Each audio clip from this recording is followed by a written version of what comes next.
Olá, seja muito bem-vindo ao programa que recebe personalidades que fazem a diferença na nossa região. Na Baixada Santista, o nosso convidado é o Rodrigo Lopes Salgado, diretor da T2S Tecnologia. No nosso estúdio em São José dos Campos, o Leandro Vaz recebe Nara Fortes, reitora da Unital, Universidade de Taubaté. O Visita na Record já está no ar.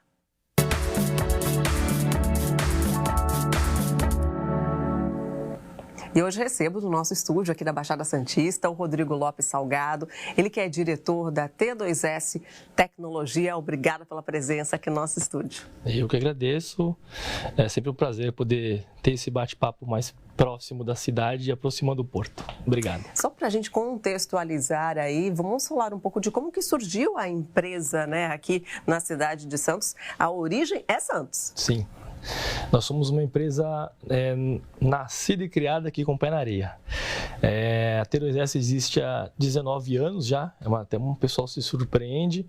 Lá no começo a gente relutou a ir para São Paulo e nós éramos uma empresa de tecnologia na Baixada Santista, prestando serviço para o que dava aqui dentro da cidade.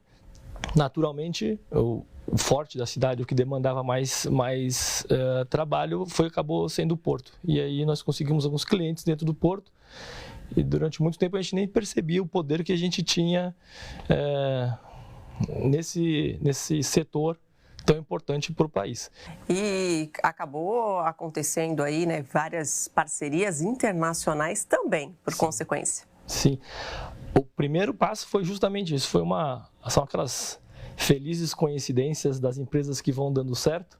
Nós tivemos um projeto num grande terminal aqui da Baixada Santista e na época era uma empresa da Austrália que estava fazendo uma implantação e nós fomos chamados para ajudá-los ali na implantação.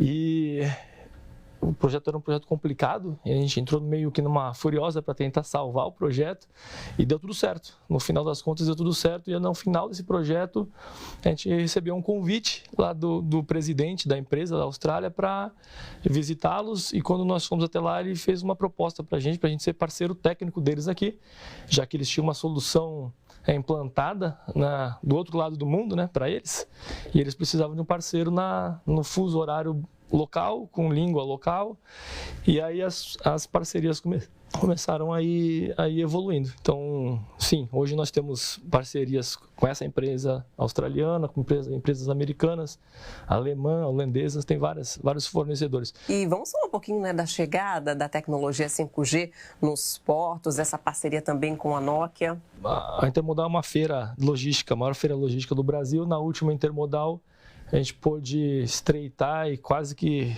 bater o martelo lá. Uma semana depois, eles estavam lá no escritório e a gente firmou a parceria com a Nokia. A Nokia é a principal, ela vendeu a linha de telecom de celular, móveis, mas a linha de telecom dela, equipamentos de telecomunicação, de celular, de 4G, 5G, as antenas, todas que as operadoras de telefonia usam, são de fornecedores como a Nokia, Siemens, Ericsson, esses caras ainda estão no mercado.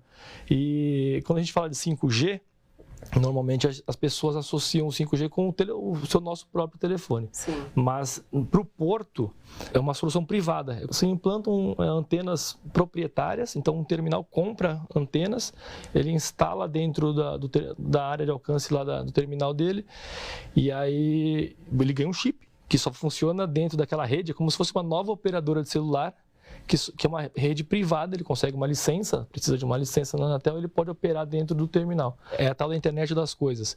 Um caminhão, ali tem um monte de equipamento conectado nessas antenas. Os containers podem ter equipamentos conectados nessas antenas. Então, a quantidade de equipamentos que ficam conectados numa antena de uma rede móvel, no 5G a gente sai desses 30, 60 para milhares. Não é 10 vezes maior, não. É exponencialmente maior. Então, 8.000 equipamentos ficam pendurados na mesma antena de 5G. Então, é desse ganho que a gente está falando. Essa troca, a velocidade de trocar de antena, quantidade de equipamentos nas antenas. É de verdade a tal da internet das coisas. Um monte de sensor pode estar ao mesmo tempo conectado na mesma rede sem impacto. E vamos falar um pouquinho, né, sobre esse tema polêmico, né, que é a desestatização do porto, que me parece que vai acontecer, me parece já ser uma realidade, né? Como que isso vai impactar, tendo aí a tecnologia como uma aliada, né, nesse novo caminho. Uhum. Nunca se conversou tanto desse tema, né? E parece que dessa vez a gente está no caminho, parece que todas as forças estão convergindo para que o assunto avance, para que a administração do porto, o pessoal comenta, vai desestatizar, vai passar a administração para o setor privado, enfim,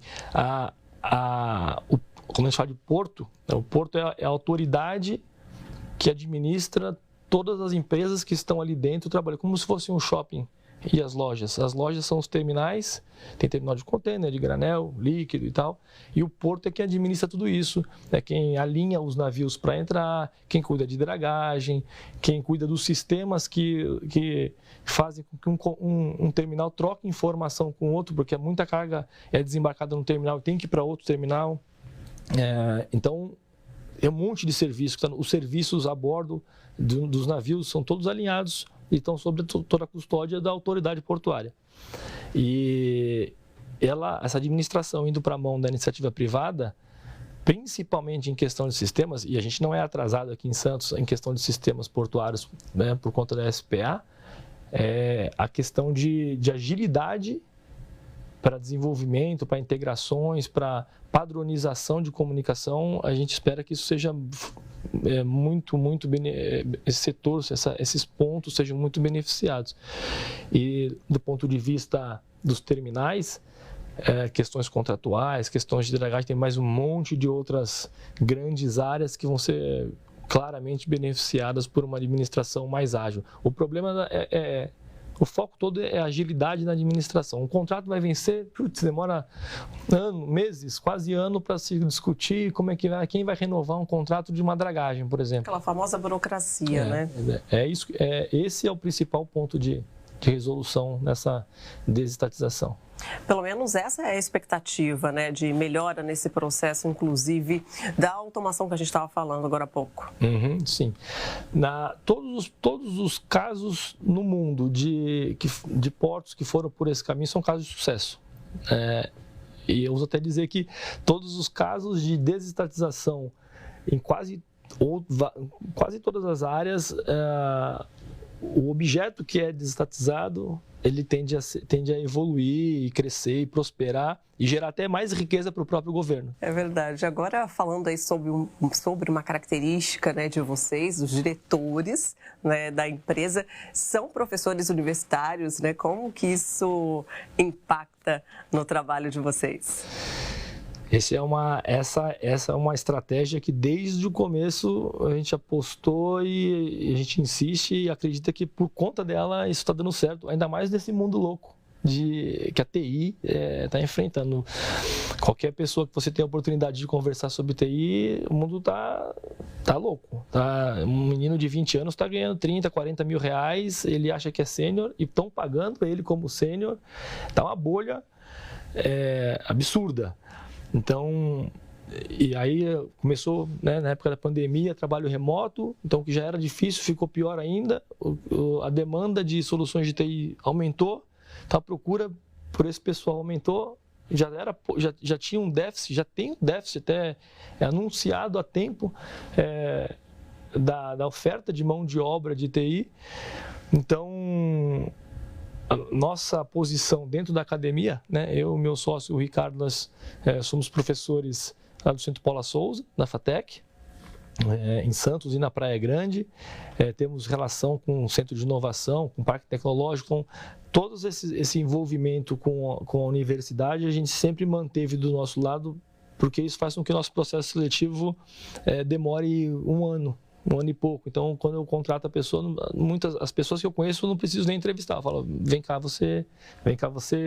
E aí a gente pega esse pessoal, né, no começo, tem a oportunidade de formar ou de lapidar do jeitinho que a gente quer para ter um profissional diferenciado para atender o Porto, porque é complicado. O pessoal vem de São Paulo, das grandes consultorias, e não consegue acompanhar o ritmo, aqui é pauleira. Como que a pandemia, né, impactou o trabalho de vocês? Você falou aí da questão, né, que a demanda aumentou muito e esse mercado agora, mais do que nunca, né, nesse momento de pós-pandemia, se é que a gente pode dizer assim, está muito nessa crescente. O mundo de tecnologia virou de ponta cabeça por conta da pandemia. A transformação digital que todo mundo pregava nas empresas antes da pandemia era um assunto de palestra. Ela aconteceu a forceps em 2 meses, né? Em abril, maio lá de 2020, quando todo mundo foi para casa, as empresas de verdade tiveram que deixar todos os seus processos remotos.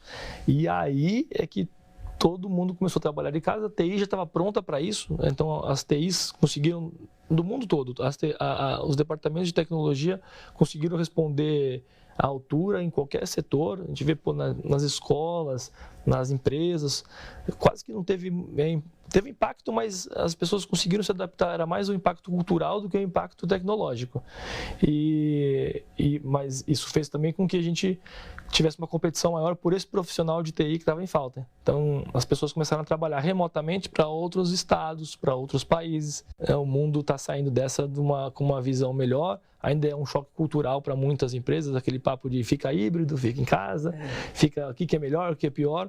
Mas, de verdade, a gente deu uma chacoalhada assim, na forma de enxergar várias coisas na nossa vida, tanto profissional quanto pessoal. Olha, quero agradecer demais pela sua presença aqui no nosso estúdio. Volte mais vezes para a gente falar desse assunto que é tão importante, viu? Eu que agradeço. Foi até rapidinho demais. É verdade, passa rápido. Obrigada pela presença e você continua com a gente. Na volta tem mais um bate-papo no nosso estúdio lá em São José dos Campos, então não saia daí.